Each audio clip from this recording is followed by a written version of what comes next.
Selamat datang di video pembelajaran statistika yang akan dipandu oleh saya, Hafiz. Di video kali ini, kita akan belajar tentang sampling, uji hipotesis, korelasi, dan regresi. Selain itu juga, kita akan melakukan studi kasus yang bisa diakses melalui link atau QR Code di akhir video dan bisa diakses juga di deskripsi video. Dari yang kita pelajari di video pendahuluan, sampel bisa digunakan untuk melakukan deduksi mengenai kondisi populasi dengan statistika inferensi setelah melakukan analisa pada sampel. Sampel seperti apa yang dapat merepresentasikan sebuah populasi? Mari kita bahas di sini. Yang pertama harus kita ketahui adalah cara pengumpulan data. Ada banyak sekali cara pengumpulan data, namun 3 metode paling populer adalah observasi langsung, contohnya melihat jumlah pelanggan yang masuk ke bank dalam sehari, eksperimen, contohnya memberi perlakuan berbeda pada 2 grup orang yang berkarakteristik sama dan melihat efeknya. Dan survei atau memberikan kuesioner kepada responden-responden. Selanjutnya kita masuk pada pengambilan sampel. Pengambilan sampel seringkali dilakukan karena praktikalitas. Contohnya melakukan crash test untuk tiap mobil sangat tidak praktikal. Atau biaya. Contohnya lebih murah untuk menanyai 1000 pemirsa TV daripada 100 juta pemirsa TV. Yang pasti, sampel dan populasi target yang ingin kita teliti harus sama atau serupa. Untuk pengambilan sampel, di sini kita akan fokus pada 3 metode, yaitu simple random sampling, di mana pengambilan sampel anggota populasi dilakukan secara acak tanpa memperhatikan strata yang ada dalam populasi itu. Kedua, stratified random sampling diperoleh dengan memisahkan populasi menjadi himpunan yang saling eksklusif atau strata dan kemudian mengambil sampel acak sederhana dari setiap strata. Dan ketiga, cluster sampling atau area sampling adalah sampel acak sederhana dari kelompok atau kelompok elemen di mana yang dijadikan unit sampel bukanlah masing-masing individu tapi masing-masing kelompok. Selanjutnya dalam pengambilan sampel bisa saja terjadi error atau kesalahan. Ada 2 jenis error.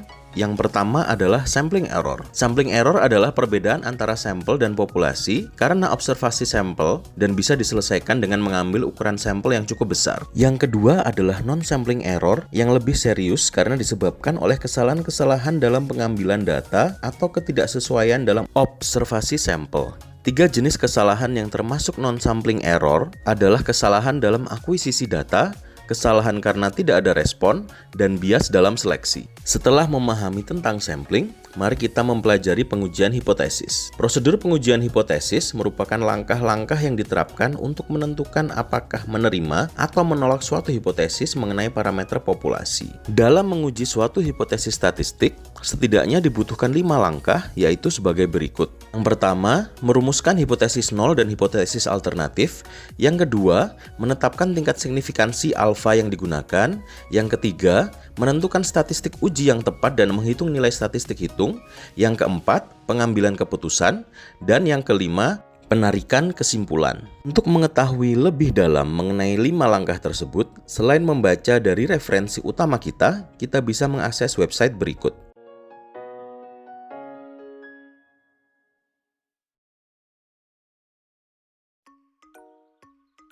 Yang harus kita perhatikan dalam pengujian hipotesis adalah yang pertama, hipotesis nol selalu menyatakan sama atau tidak ada perbedaan signifikan dari pernyataan awal. Sementara hipotesis alternatif yang dipilih bisa diartikan berbeda, lebih besar, atau lebih kecil dari pernyataan yang ada. Kedua, tingkat signifikansi menunjukkan peluang kesalahan yang mungkin terjadi saat pengambilan keputusan. Tingkat signifikansi yang umum dipakai adalah 1%, 5%, dan 10%. Pada umumnya, dalam penelitian di bidang manajemen atau social science, tingkat signifikansi yang sering dipakai adalah 5%. Semakin besar tingkat signifikansi, maka semakin besar pula peluang menolak hipotesis nol ketika hipotesis nol benar atau disebut juga kesalahan jenis 1. Untuk mempelajari kesalahan jenis 1 dan 2, kita bisa mengakses link berikut. Di bagian akhir dari video, kita akan membahas korelasi dan regresi. Korelasi adalah hubungan sebab akibat antara 2 variabel dan biasanya memiliki koefisien di antara -1 hingga +1. Koefisien ini bisa digunakan untuk melakukan tes hubungan linier antara 2 variabel tersebut, di mana makin mendekati -1, maka ada hubungan negatif antar variabel, dan makin mendekati positif 1, maka ada hubungan positif antar variabel, dan makin mendekati 0, maka tidak ada hubungan linear. Sementara, regresi adalah metode statistik yang dipakai untuk memperkirakan hubungan antara sebuah variabel dependen dan satu atau lebih variabel independen. Metode ini juga bisa digunakan untuk menilai kekuatan hubungan antara variabel dengan perkiraan masa depan. Beberapa variasi analisis regresi adalah linear, linear majemuk, dan non-linear. Model yang paling umum digunakan adalah linear dan linear majemuk. Sementara non-linear biasa dipakai untuk kelompok data yang lebih kompleks karena hubungan antar variabel tidak sejalan. Analisis regresi dapat diaplikasikan ke berbagai disiplin termasuk finansial, investasi, dan pemasaran. Ada beberapa tools Excel yang bisa kita akses untuk pembelajaran statistika mulai dari deskriptif hingga regresi. Berikut tautan-tautan untuk petunjuk penggunaannya.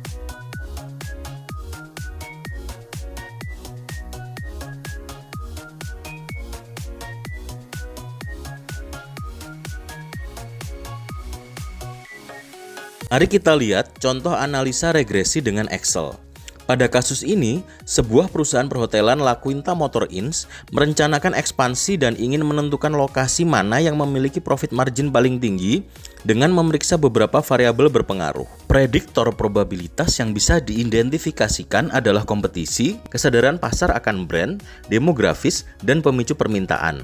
Sehingga variabel-variabel yang dipakai dapat kita lihat di layar. Memasukkan data dalam data analisis yang menjadi variabel Y atau dependent adalah kolom margin, sementara sisanya adalah variabel X atau independen. Berikut adalah hasil dari data analisis kita. Kita bisa melihat adjusted R-square yang menggambarkan seberapa besar pengaruh variabel-variabel tersebut terhadap margin, yang menunjukkan 6 variabel kita memiliki pengaruh 49,44% terhadap margin, di mana sisanya dipengaruhi oleh faktor-faktor lain. Di tabel ANOVA, kita bisa melihat nilai significance F yang sangat kecil, menunjukkan bahwa model ini bagus dan cukup bisa menjelaskan tentang apa saja yang mempengaruhi profit margin.